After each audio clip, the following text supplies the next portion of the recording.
Right, so what we're going to do then, we're doing this, as I said, at the end of the transformations topic. So you've done, well, you tell me which transformations have you done?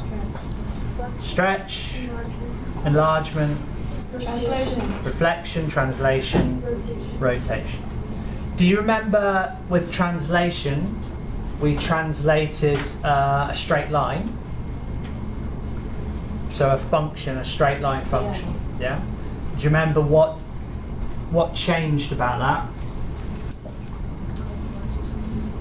So for instance, if you shifted it up, it just changes some coordinates. It doesn't change the gradient, it does change the y-intercept, so it changes the function. Okay? If you shift it left or right, it changes the function. Again, it doesn't change the gradient, it just changes the y-intercept. Now, that's not always going to be the case with functions, so we might have a quadratic function which, when you apply different transformations, other things can change. Right? So we can also stretch and things like that. Now, I've just picked out a few of the basic ones at the moment. There are other ones, but we're going to look at what does the notation mean, and then look at how does that affect the functions. And we'll try and do it through graphing. So if you've got your calculators and we can put graphs on them, right? You can do a bit of investigation as to what is happening to the graphs. First thing we need to know though is how do you change the function? Alright. And we need to look at how it affects the function depending on whether we add something or... Oh, sorry. What happened there? Did I just... Oh no. It's gone.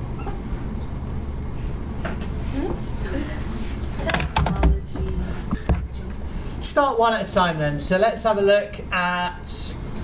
Just remind ourselves what f of x means. The function that is applied to x. So the function that's applied to x. So for instance, if I said f of x was x plus 4. Let's go 2x plus 4. What kind of function is that? What will it give a graph like? Linear function. It will give a straight line, no? With a gradient of 2 and a y-intercept at 4. Okay.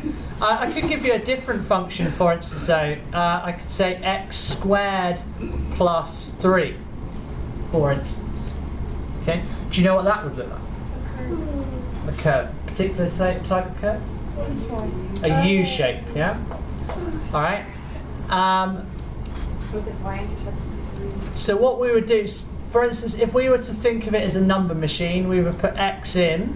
For this one you would times by 2, then you would add 4, and you would get the answer out, yeah? This one, what would you do? You stick x, you multiply by x, then you add 3, okay? So what we're looking at is what happens, alright, if you change things. So first of all, let's have a look at this notation here. F of x plus k. Alright? Now I'm going to give you this piece of vocab that I use. This is, I would say, outside the function. Okay? And you'll understand what I mean by that. So we're applying a transformation, but we're doing it outside of the function. So can you see the plus k? Do you know what I mean by plus k? Plus a number. Plus a number, that's all it is. K stands for a constant, it's plus a number, any number I like. Right? So we use k when we also use h sometimes, hk.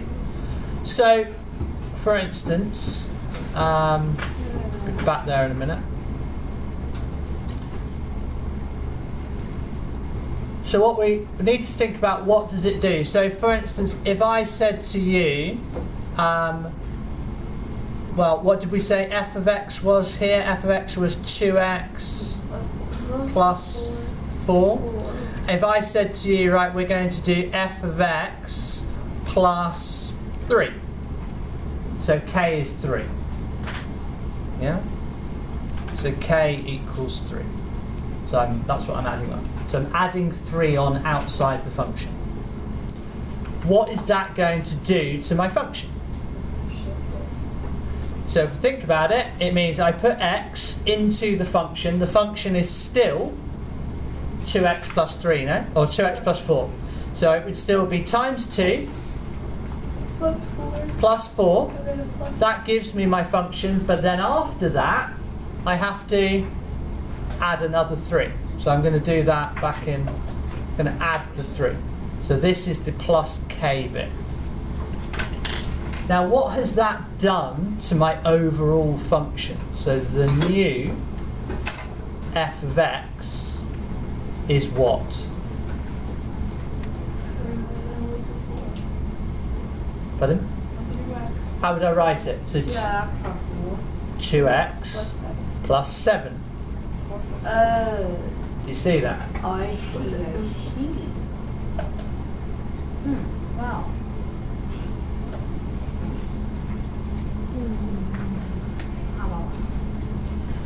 Does that make sense why it's 2x plus 7?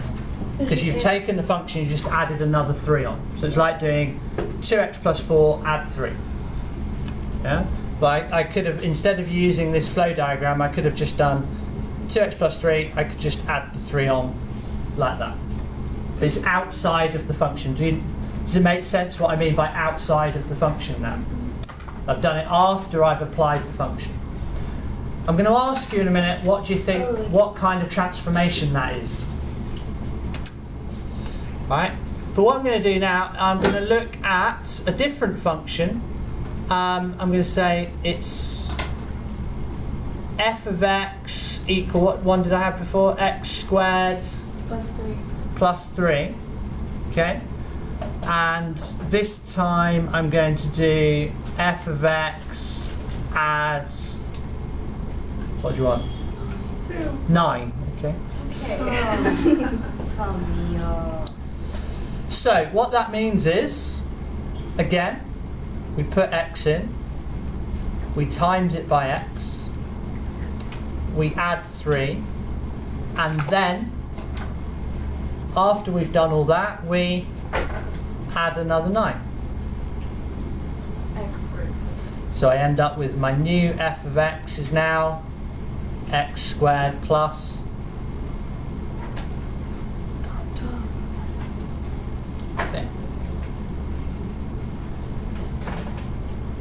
Okay, it's making some sense. Making some sense? Okay, good. Have a think then. What you can do it using your calculators. You can graph on your calculators. Have a look at 2x plus 4 if you need to. You might not need to. 2x plus 4, 2x plus 7. What transformation has happened to go from 2x plus 4 to 2x plus 7? Okay? And try and think then what transformation happens, because it should be the same type of transformation. Maybe it's easier to see if you do x squared plus 3 and x squared plus 12.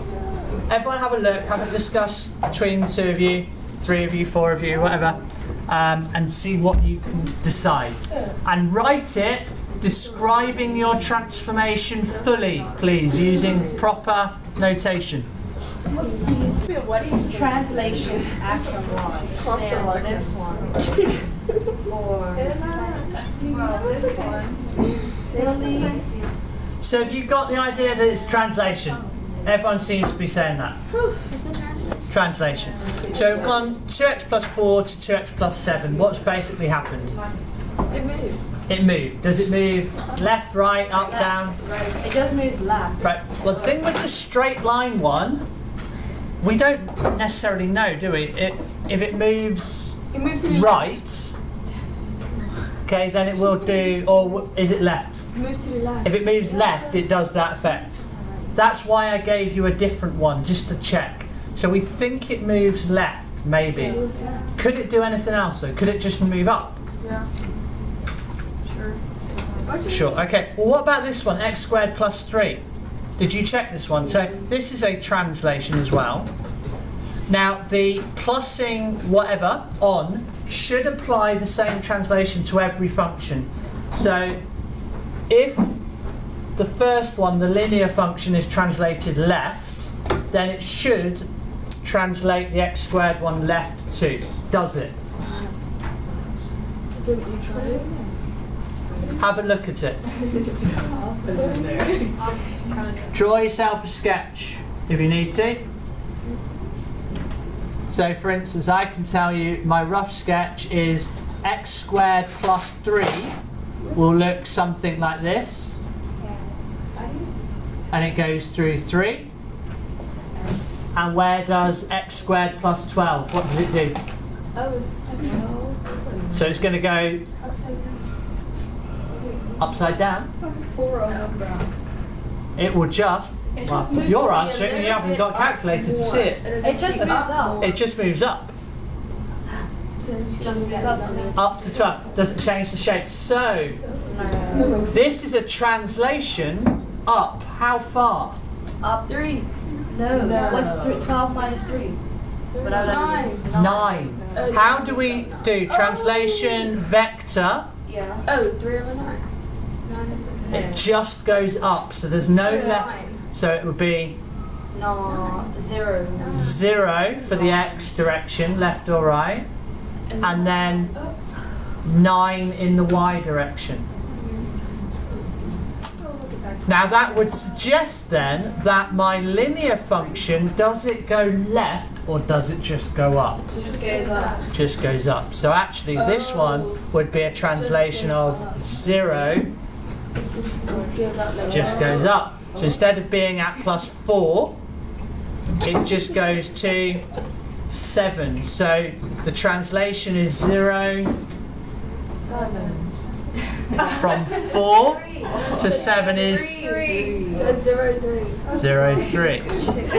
What set are you doing? Oh, Nally. So to generalize that, I think you're here with me, to generalize that, if I said we've got f of x plus k, we would say applies a what? What does it apply? A translation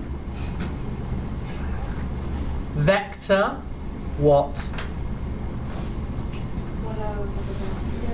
0 Over K. k. Because you see up here, look, Oh yeah, that would be f of x plus 9 moves it 9. F of x plus 3 moves it 3. Yeah. So f of x plus k applies a translation Up. direction k. Whatever K is, it moves at me. Now I have a couple more minutes, so I'm going to leave the x plus k one, but I'm going to ask you to see, just to check your understanding, I'm going to apply another one outside the function. So out of that list I gave you, the other one that's outside the function is which one? The other one. So Alison's got to open the books. Minus f of x is the other one. Now I would like you, please, by next time I see you, I don't want you to write much, I just want you to have a think, tell me what you think will happen to the graph if I do, and can you write, tell me what you think, yeah, Taylor's already visioning it, I think Yeah, she's going, Taylor. tell me what you think the translation, not translation, it's not a translation, what the transformation would be and describe it fully. It would be, because if it's like this, right? Because it's negative, it would have to be negative, negative, and then the other way. Have a think, do it on your calculator, let me know.